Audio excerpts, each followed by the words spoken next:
on voit bien qu'il y a un rapport de cause à effet direct, je dis bien direct,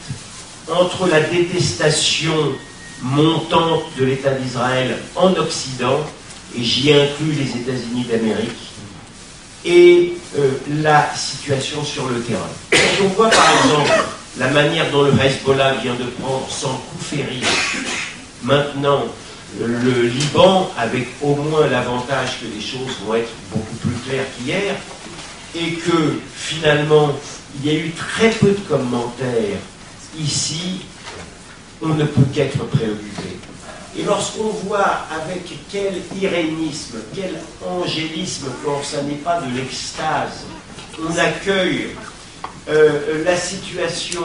les nouvelles d'Égypte, on ne peut qu'être préoccupé. Bien entendu, il n'est pas de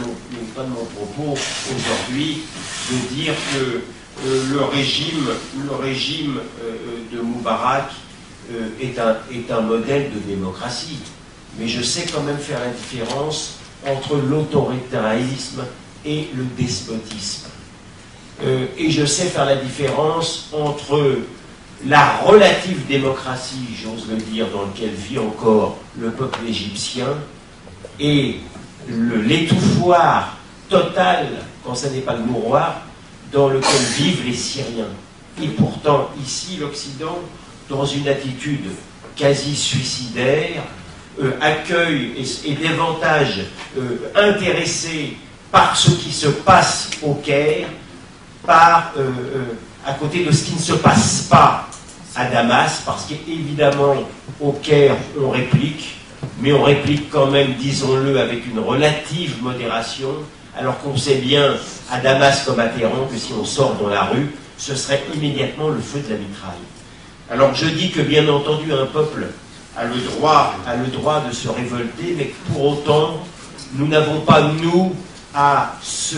regarder ce qui se passe dans la rue fut-elle arabe, avec, évidemment, une extase particulière. Il n'est pas du tout évident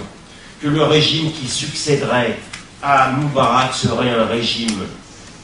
plus démocratique ou plus laïque, et il est certain qu'en tout état de cause, il serait un des ingrédients imparables à une nouvelle guerre au Proche-Orient. Et que il n'existe pas aujourd'hui au sein des peuples européens la même angoisse que nous pourrions partager avec eux en dit long sur maintenant le degré de désinvolture qui caractérise à tout le moins la société occidentale à l'égard du devenir et de l'avenir d'Israël.